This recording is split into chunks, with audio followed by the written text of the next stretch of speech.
सन 1398 विक्रमी संवत 1455 ज्येष्ठ मास की पूर्णिमा का ब्रह्म मुहूर्त, काशी नगर का वो लहरतारा तालाब जहां सर्व सृष्टि रचनाहार कबीर परमात्मा पृथ्वी से 16 शंख कौस दूरी पर स्थित अपने निज धाम से शिशु रूप धारण कर अपने तेजोमय शरीर को हल्का करते हुए कमल के फूल पर प्रकट हुए, जिसके प्रत्यक्ष दृष्टा थे ऋषि अष्टानंद। इस पूरे घटनाक्रम को देख ऋषि जी आश्चर्यचकित रह जाते हैं और सोचते हैं, आज यह मैंने कैसा दृश्य देखा? ये मेरी भक्ति की उपलब्धि है या कोई भ्रम? गुरुदेव से पूछता हूं।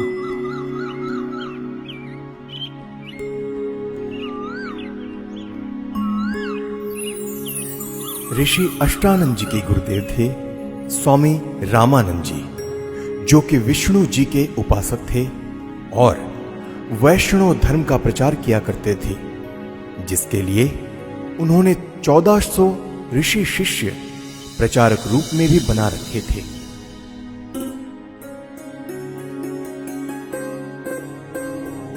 प्रणाम गुरुदेव। प्रणाम। क्या बात है अष्टानंद, कुछ दुविधा में लग रहे हो? हे गुरुदेव, आपकी आज्ञा हो तो मैं अपनी एक शंका का समाधान चाहता हूँ। कहो, क्या बात है? हे गुरुदेव, आज साधना करते समय मुझे आकाश से एक प्रकाश नीचे की ओर आते दिखा, जिसे मेरी आंखें सहन न कर सकी और आंखें बंद हो गई, जिसके बाद मेरी आंखों के सामने एक नवजात शिशु का प्रतिबिंब बन गया। पुनः आंखें खोली तो वह प्रकाश तालाब के एक कोने में सिमटता हुआ दिखाई दिया। हे गुरुदेव, कृपया मेरी शंका का निवारण कीजिए। यह मेरी भक्ति की कोई उपलब्धि है या कोई दृष्टि दोष? हे ऋषि जी, यह न तो भक्ति की उपलब्धि है और न आपका दृष्टि दोष। इस प्रकार की घटनाएं उस समय होती है जब ऊपर के लोकों से कोई देव पुरुष पृथ्वी पर अवतार धारण करने के लिए आते हैं और किसी स्त्री के गर्भ में निवास कर फिर बालक रूप धारण करके लीला करते हुए अपना अपेक्षित कार्य पूरा कर जाते हैं। अष्टानंद, कोई देव पुरुष ऊपर के लोकों से आया है। अब वह काशी नगर में किसी के घर जन्म लेकर अपना प्रारब्ध पूरा करेगा। स्वामी रामानंद जी ने अपने ज्ञान आधार से शिष्य अष्टानंद जी की शंका का समाधान किया। स्वामी जी का मानना था कि अवतार मां के गर्भ से ही जन्म लेते हैं, लेकिन स्वामी जी को यह ज्ञान नहीं था कि यहां कोई अवतार गण नहीं, बल्कि स्वयं पूर्ण परमात्मा अवतरित हुए हैं, जो किसी माता के गर्भ से जन्म नहीं लेते। वहीं दूसरी ओर काशी में ही नीरू नीमा नाम के एक मुसलमान जुलाहा दंपति भी रहा करते थे। वैसे तो इसी जन्म में वह ब्राह्मण और ब्राह्मणी थे। नीरू का नाम गौरी शंकर और नीमा का नाम सरस्वती था। उनकी कोई संतान भी नहीं थी। वह भगवान शिव की भक्ति करते थे और शिव पुराण की निस्वार्थ कथा किया करते थे। उनकी इसी निस्वार्थ सेवा और हिंदू धर्म के बढ़ते प्रचार को देख मुस्लिम लोगों द्वारा जबरदस्ती उनको मुसलमान बना दिया गया, जिसके बाद हिंदू धर्म के ही अन्य पंडित ब्राह्मणों ने उनको मुसलमान घोषित कर उनका कथा करना और गंगा दरिया में स्नान आदि करना बंद कर दिया, जिसके बाद नीरू और नीमा रोजाना लहरतारा तालाब पर स्नान करने जाने लगे। भले ही उनको मुसलमान बना दिया गया था, परंतु अब भी भगवान शंकर के प्रति उनकी अटूट श्रद्धा थी। प्रतिदिन की तरह ब्रह्म मुहूर्त में आज भी नीरू और नीमा लहरतारा तालाब पर स्नान करने जा रहे थे। संतान ना होने के कारण नीमा अपने भगवान शिव शंकर जी से रोते रोते हृदय से प्रार्थना करते हुए जा रही थी।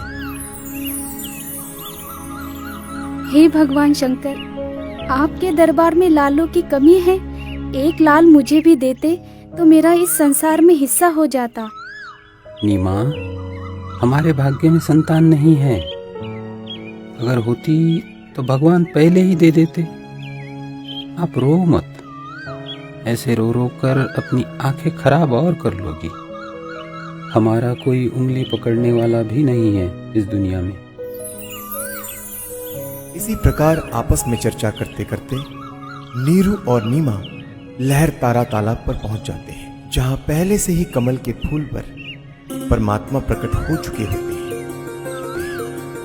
प्रथम नीमा स्नान करके तालाब से बाहर आती है, फिर बाद में नीरू स्नान करने के लिए तालाब में प्रवेश करता है। जब नीरू स्नान कर रहा होता है तब नीमा पहले वाले वस्त्र धोने के लिए पुनः किनारे पर आती है और उसे सामने कमल के फूल पर कुछ हिलता नजर आता है।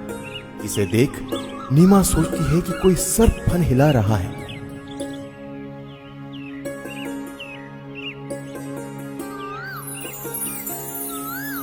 देखना जी, कमल के फूल पर बालक है।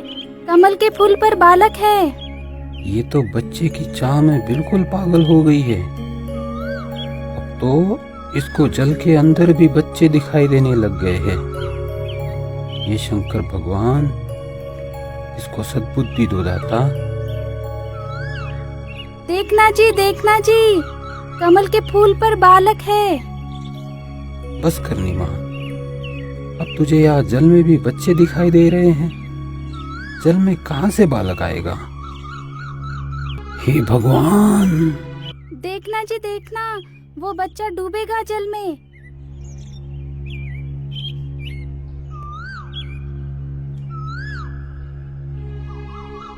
यह बालक पता नहीं किसका है। अब इसको हम घर लेकर जाएंगे तो नगर के लोग पूछेंगे कि किसका बालक चुरा कर लाए हो। हम बताएंगे कि कमल के फूल पर मिला तो कोई यकीन नहीं करेगा। इस बालक को भी छीन लेंगे और पिटाई करके नगर से भी निकाल देंगे। अब हिंदुओं से हमारा संपर्क रहा नहीं और मुसलमानों से भी अभी हमारी इतनी जानकारी है नहीं। नीमा, इस बालक को यही छोड़ दे, इसी में हमारी भलाई है। अगर इसे लेकर हम नगर में गए तो हमारे साथ बहुत बुरा होगा। कोई विश्वास भी नहीं करेगा हम पर। नीरू नीमा को सारी स्थिति से परिचित करवाता है, जिसके बाद नीमा बोलती है, पता नहीं इस बालक ने मुझ पर क्या जादू कर दिया।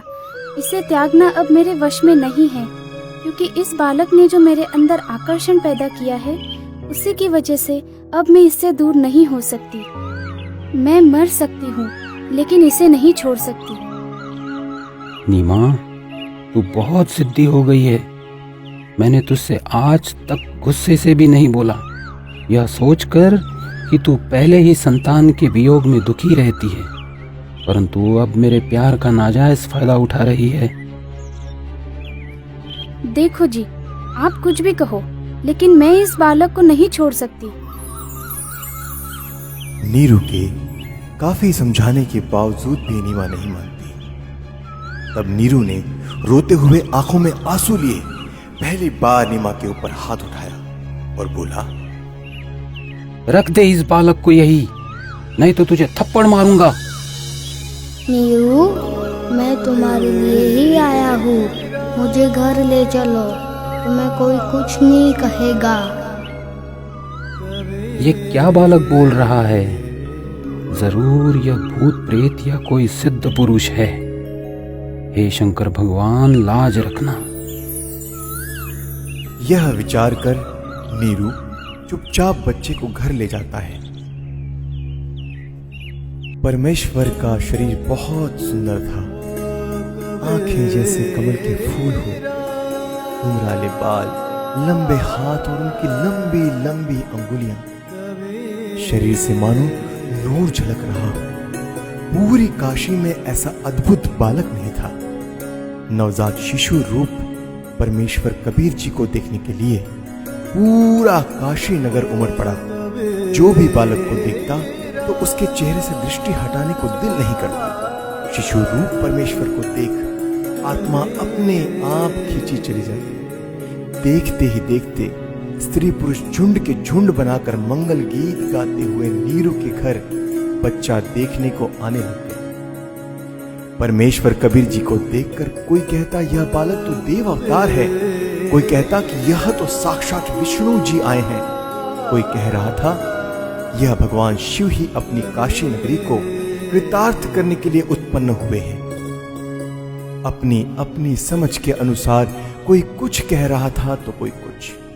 यह सब सुनकर नीमा अप्रसन्न हो जाती है।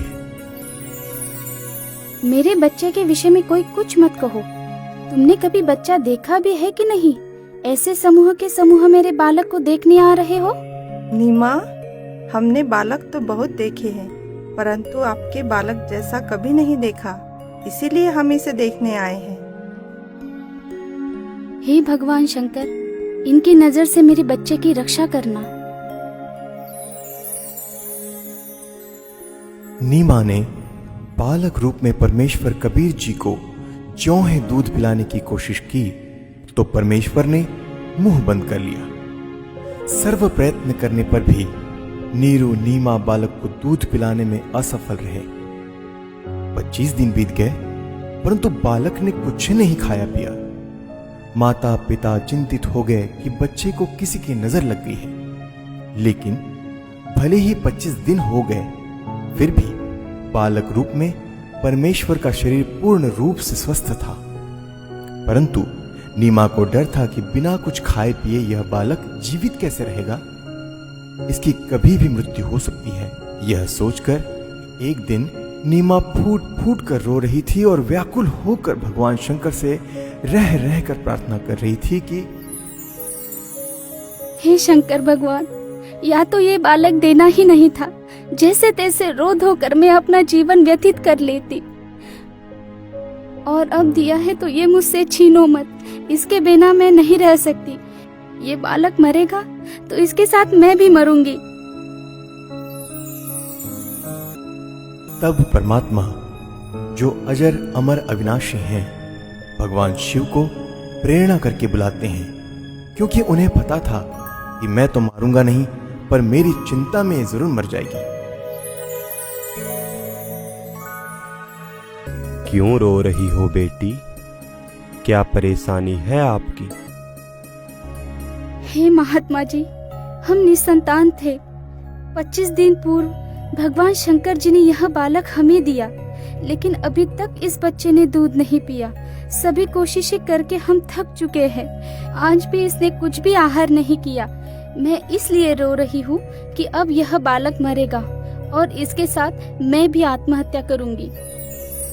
आपका बालक मुझे दिखाइए। इस बालक की लंबी आयु है, यह मरने वाला नहीं है।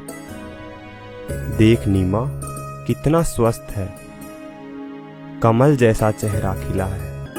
हे विप्रवर, बनावटी सांत्वना से मुझे संतोष होने वाला नहीं है। बच्चा दूध पिएगा तो मुझे सुख की सांस आएगी। हे शंकर जी, आप इन्हें कहो एक कुंवारी गाय लाए, जिस पर आप अपना आशीर्वाद भरा हाथ रखना, फिर वह दूध देगी। मैं उस कुंवारी गाय का ही दूध पीऊंगा। बेटी, अपने पति को बुलाओ। नीरू, एक कुंवारी गाय ले आओ और साथ में कुम्हार के घर से एक घड़ा भी लेकर आना। वह बछिया दूध देगी, उस दूध को यह बालक पिएगा। नीरू कुछ देर बाद ही एक बछिया और मटका लेकर आ जाता है, जिसके बाद परमेश्वर कबीर जी के आदेशानुसार विप्र रूपधारी शिव जी ने उस कुंवारी गाय की पीठ पर आशीर्वाद भरा हाथ रखा। उसी समय उस कुमारी गाय के थन लंबे लंबे हो गए और थनों से दूध की धार बह चली। नीरू ने पहले ही वह पात्र गाय के थनों के नीचे रख दिया था। दूध का पात्र भरते ही थनों से दूध निकलना बंद हो जाता है। फिर उस दूध को शिशु रूपधारी परमेश्वर कबीर जी ने पिया। नीरू नीमा ने ब्राह्मण रूपधारी भगवान शिव के चरण लिए। तत्पश्चात विप्र रूपधारी शिव जी वहां से चले जाते हैं।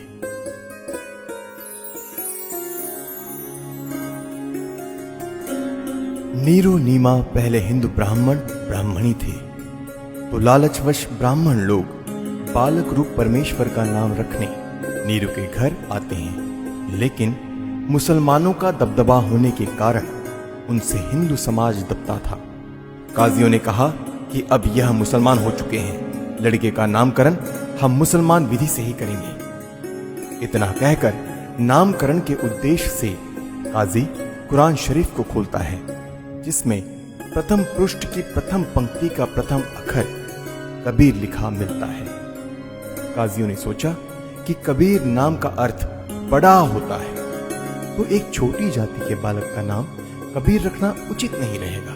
यह सोचकर काजी द्वारा पुनः पवित्र कुरान शरीफ को खोला गया, तो दोनों पृष्ठ पर कबीर कबीर अक्षर लिखे मिले। इसके बाद काजी ने पूरी कुरान शरीफ का निरीक्षण किया, तो पूरी कुरान शरीफ में कबीर कबीर कबीर अक्षर लिखा था, अन्य लेख नहीं रहा। यह कोई साधारण बालक नहीं है। इस बालक ने कोई जादू जंतर करके हमारी कुरान शरीफ को ही बदल डाला। हे काशी के काजियों, मैं कबीर अल्लाह अकबर हूँ। कल युग में मेरा नाम कबीर ही रहेगा।